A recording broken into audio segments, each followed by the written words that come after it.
yang tadi telah dijelaskan ya secara detail, tapi saya akan coba mencari beberapa hal yang merupakan substansi dari peristiwa itu. Bapak-Ibu sekalian yang saya hormati, pada saat 97-98 ya, memang kita menghadapi satu peristiwa yang sangat serius ya. Kenapa saya katakan serius? Karena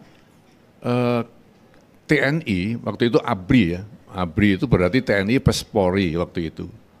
Saya memang ya ditakdirkan untuk ada pada situasi seperti itu. Sebagai Menteri Pertahanan Keamanan merangkap Panglima ABRI, berarti saya mengomandoi TNI dan polisi.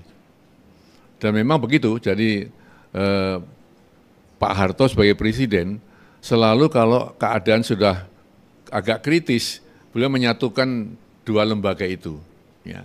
Misalnya tahun 72 ya, itu disatukan di bawah pimpinan Pak M. Yusuf, Jenderal M. Yusuf. Ya. Itu Menhankam Pangap juga waktu itu. Habis itu dipisah lagi karena sudah aman. Begitu menjelang 98, beliau satukan lagi karena keadaan memang sangat kritis. Ya. Dan barangkali ke depan nggak akan ada lagi ya, karena memang ABRI sudah menjadi TNI dan polisi sudah terpisah. Begitu. Tapi waktu itu memang saya merasakan bahwa kondisi sangat mencekam. Ya. Mengapa demikian? Karena kami ya, prajurit TNI itu memang disumpah untuk selalu membela negara. Kami disumpah untuk katakanlah mengamankan ideologi negara dan bangsa yang berdasarkan Pancasila dan Undang-Undang Dasar 1945. Jadi kita ke sana, orientasi kita mengamankan itu, mengamankan negara yang berdasarkan tadi. Negara itu apa sih? Kan begitu. Negara itu menurut kamus yang sudah saya baca, itu 4 unsurnya kan. Di sana ada wilayah, wilayah bukan negara kalau nggak ada penduduknya, harus ada rakyatnya, belum sah kalau tidak ada pemerintahnya, harus ada pemerintah yang sah, dan yang keempat diakui oleh negara lain. 4 unsur sehingga ada negara. Nah saat itu, 2 dari unsur itu sedang berkelahi, sedang nggak cocok, sedang berkonflik antara si rakyat yang ingin perubahan, reformasi, dan si pemerintah ya, yang mempertahankan posisi pemerintah ya untuk tidak ada perubahan orde baru. Nah, lalu bagaimana TNI ini? Waktu itu memang ya mau tidak mau kita juga harus menanggung beban karena waktu itu dari para mahasiswa menganggap bahwa TNI merupakan satu ya alat ya dari orde baru untuk mempertahankan kekuasaan. Tapi tidak seperti itu Bapak sekalian. Saya menempatkan TNI betul-betul melihat bahwa kami harus mencoba untuk mengkompromikan kembali konflik antara rakyat dan pemerintah. Supaya tidak ada korban, tidak ada konflik yang berkepanjangan. Maka kemudian kami melakukan suatu proses reformasi internal ABRI dulu. Ya. Polisi saya pisahkan, saya keluarkan menjadi lembaga yang mandiri. Kemudian ABRI-nya ya, tinggal tanpa polisi menjadi TNI, Tentara Nasional Indonesia. Itu bagian dari reformasi di internal ABRI waktu itu. Kemudian kami juga mengurangi ya jumlah perwakilan yang tidak dipilih ya di DPR, di MPR ya. Sehingga dari 75 menjadi kalau nggak salah 35 waktu itu, dan akhirnya habis, nggak apa-apa silakan. Ya. Dan kami kemudian menempatkan ABRI atau TNI ya, menjadi bagian dari pemerintahan sipil. Ya. Ada 14 langkah sebenarnya, saya tidak akan sebutkan semuanya, hanya itu ya. Untuk meyakinkan bahwa TNI atau ABRI ya, betul-betul tidak berpihak kepada siapapun, tidak membela siapapun, tapi justru ingin tadi mengkompromikan, mendamaikan yang berkonflik antara 2 unsur negara tadi. Bapak sekalian yang saya hormati, tugas ini tidak ringan, ya sangat berat, karena kita sedang menghadapi kondisi yang memang tidak menguntungkan. Barangkali Bapak Ibu sekalian yang sekarang usianya sudah lewat 40 ya bisa merasakan saat itu. Adik-adik kita yang di bawah 40 yang masih anak-anak pasti nggak bisa ikut merasakan situasi 98 yang sangat mencekam, luar biasa beratnya. Untuk operasional, kami mengeluarkan suatu konsep untuk melakukan satu pendekatan dengan kaum reformis ya, terutama dipelopori kaum mahasiswa. Untuk pertama, ya, kami persuasif, kami komunikatif, ya, kami edukatif, ya. Kemudian menghindari kekerasan. Ya, tadi dijelaskan ya oleh beliau bahwa tidak membawa peluru tajam dan sebagainya, itu hanya prosedur yang dilaksanakan. Agar apa? Agar tidak terjadi korban. Agar ABRI atau TNI tidak dianggap berhadapan dengan rakyatnya, membela pemerintah, enggak. Saya singkat saja ya, pada saat tanggal 16 ya, pada saat Presiden kembali dari Mesir, kemudian tadi disampaikan bahwa atas desakan mahasiswa, ya, maka Ketua DPR waktu itu Pak Harmoko, ya, bersama Pak Abdul Ghafur dan dari fraksi ABRI siapa? Pak fraksi ABRI itu Sarwan Hamid, ya, menghadap Presiden Soeharto mengatakan, Pak, Bapak sebaiknya mundur saja atas desakan mahasiswa. Ya. Nah, disinilah terjadi satu tawar-menawar antara mereka dengan kami, dengan TNI. Tapi kemudian saya sudah mendapatkan satu pemahaman bahwa tidak bisa DPR atas desakan mahasiswa meminta Presiden mundur. Waktu itu dengan dasar Undang-Undang Dasar 1945, Presiden itu diangkat dan diberhentikan oleh MPR, lembaga tertinggi negara. Yang bisa memberhentikan, yang bisa minta berhenti adalah MPR. Dengan apa? Dengan mencabut mandat kepada Presiden. Maka waktu itu Majelis Permusyawaratan Rakyat, lembaga tertinggi negara itulah ya yang memberi mandat kepada Presiden. Dia milih Presiden, milih wakil Presiden, diberi mandat. Maka Presiden adalah mandataris MPR. Dia jatuh, dia berhenti kalau mandat dicabut.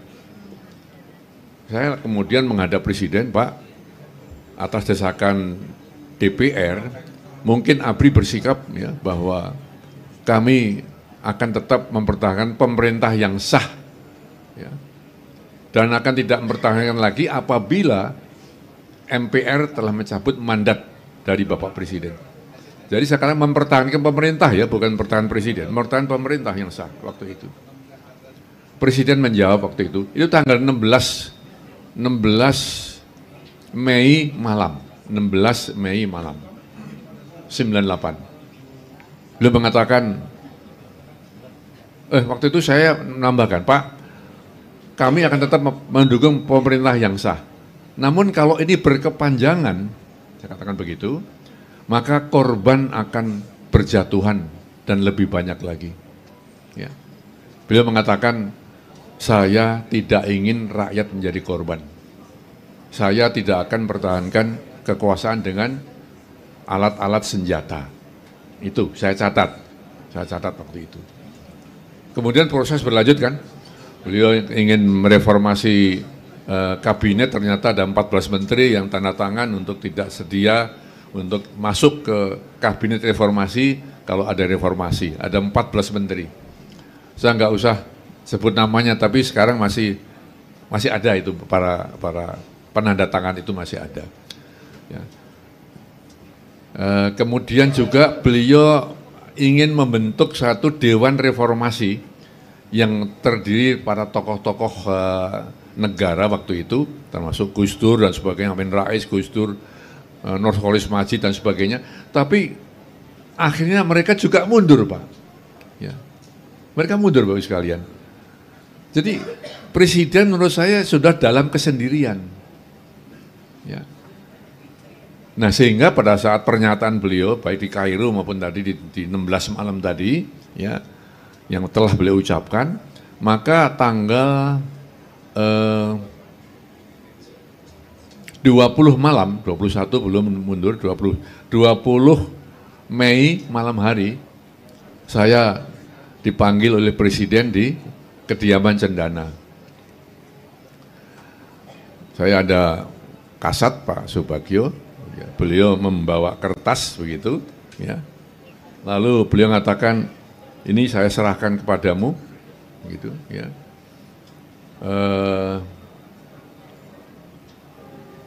Istilahnya itu waktu itu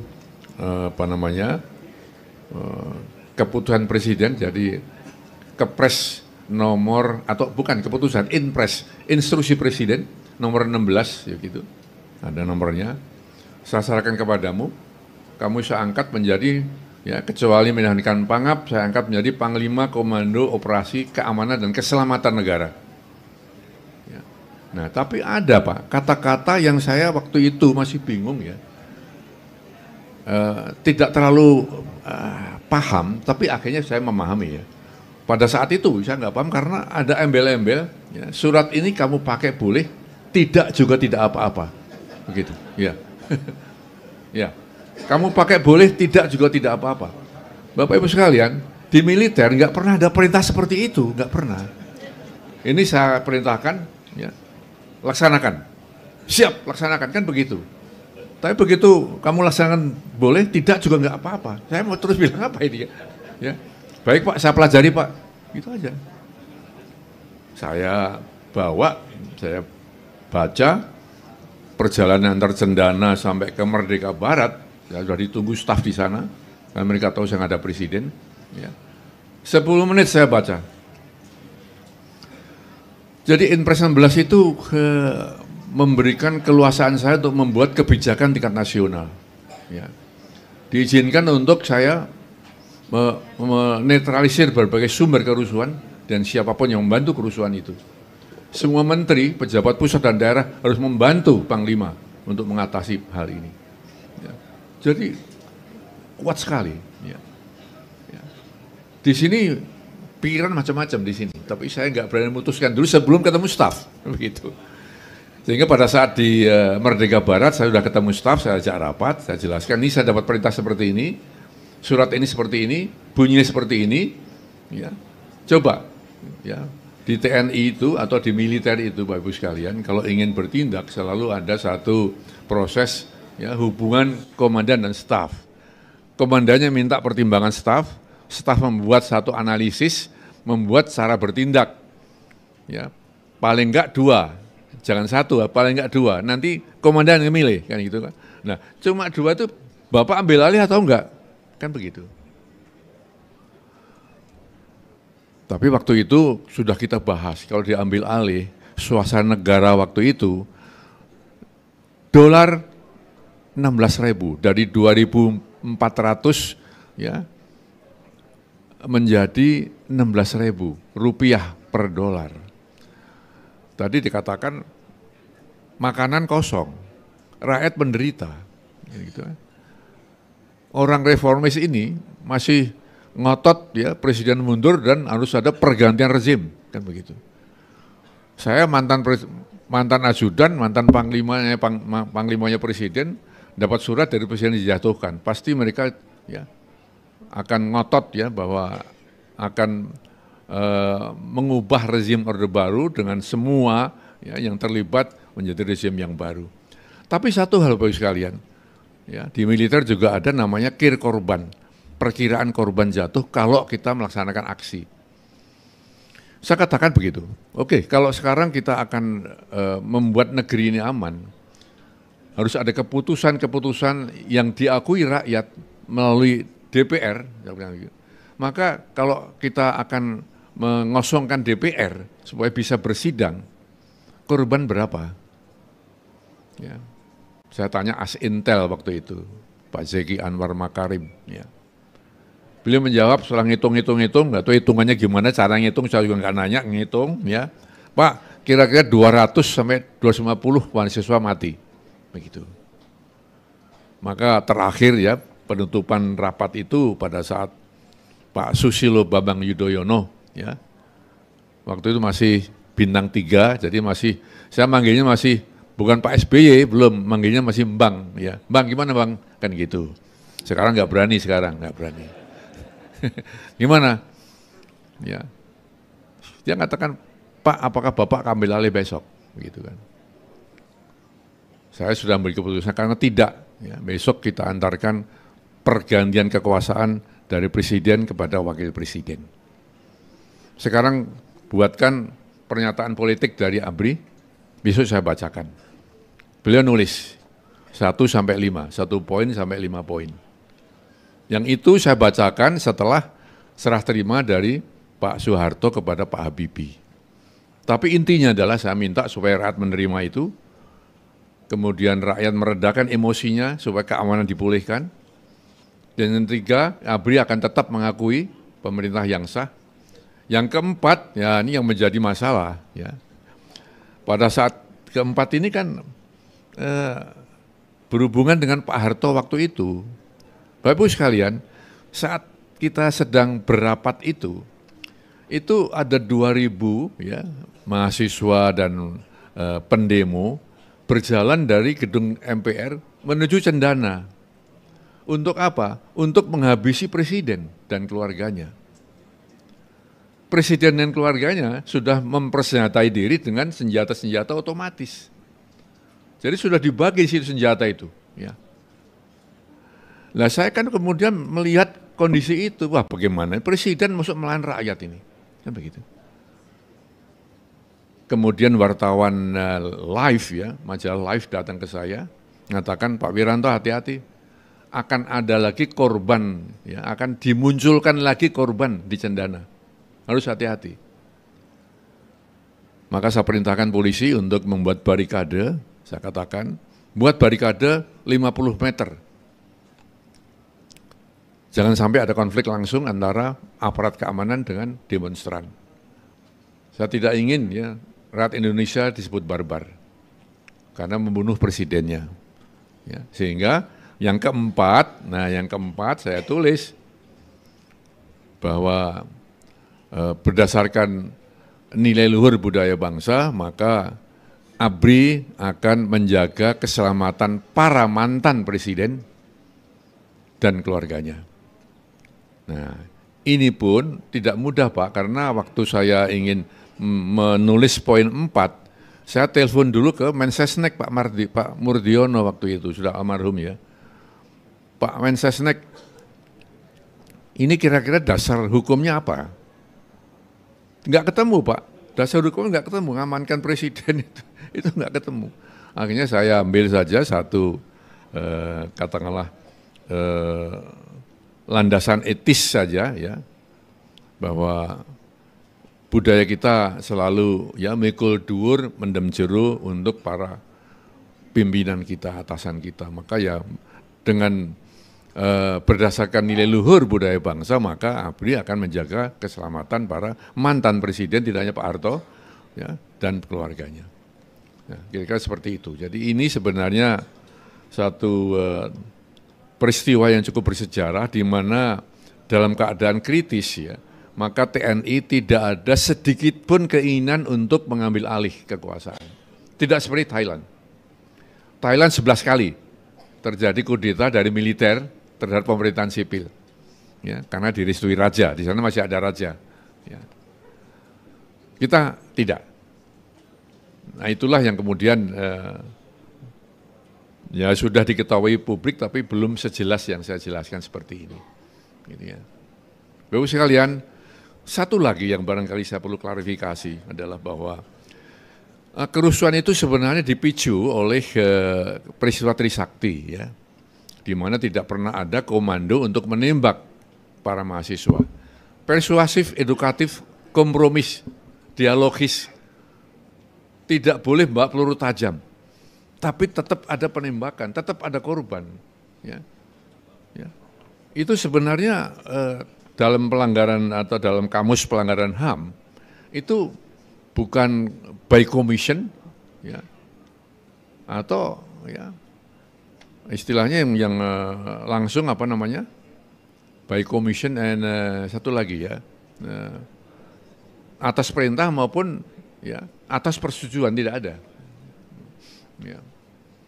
Jadi sebenarnya itu sudah di luar dari komando yang dikeluarkan oleh para prajurit, termasuk tadi sampaikan ya Pak Supanji tadi bahwa itu memang di luar kontrol para komandan. Tapi itu pun kami kemudian membuat satu proses hukum sehingga akhirnya ketahuan yang menembak itu siapa. Karena sebelumnya nggak ketahuan Pak, nggak ketahuan. Sulit sekali, keadaan crowded begitu. Ya. Anak peluru kita bawa ke laboratorium kriminal, labkrim. Enggak, sini dulu, polisi dulu, enggak ketemu yang nembak dari mana siapa, jenis pelurunya apa. Kita bawa ke ITB, enggak bisa. Kita bawa ke UI, enggak bisa. Kita bawa ke Jepang, enggak ketemu. Akhirnya ketemunya ya bukan di Kanada tapi di Belfast, ya. Belfast itu di Inggris sana, di Irlandia. Ya. Jadi kita serius betul Pak. Baru ketemu di sana bahwa oh ini anak peluru ini berarti dari senjata Steyr. Yang punya Steyr waktu itu kepolisian. Oh jaraknya anak peluru kok peotnya seperti ini, jaraknya sekian meter gitu. Oh peotnya seperti ini, bersudut tembakan dari sana, ketemulah dari bukti-bukti itu, ketemulah penembak itu dari sana. Kemudian sudah kita hukum, bahkan sudah banyak yang meninggal sekarang ini dihukum. Ya.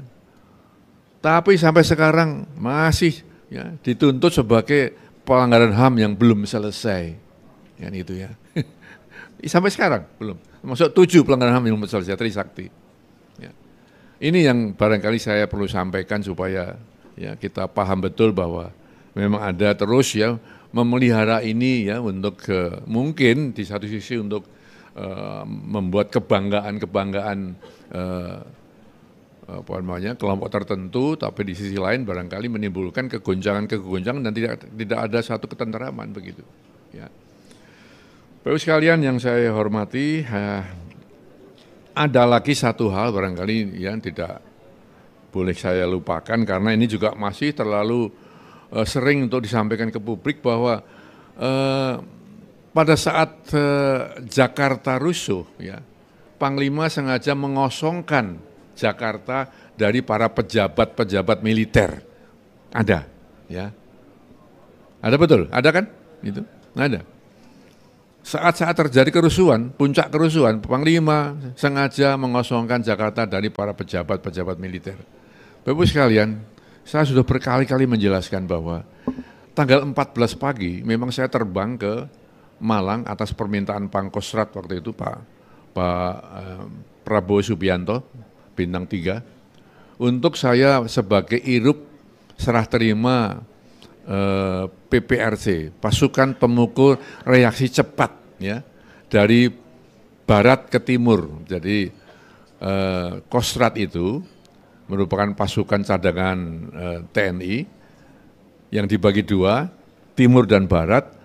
Mengapa dibagi dua? Karena setiap saat siap bergerak untuk setengah tahun. Jadi prajuritnya pun harus dipondokkan di asrama-asrama, nggak boleh pulang, setiap saat harus bergerak.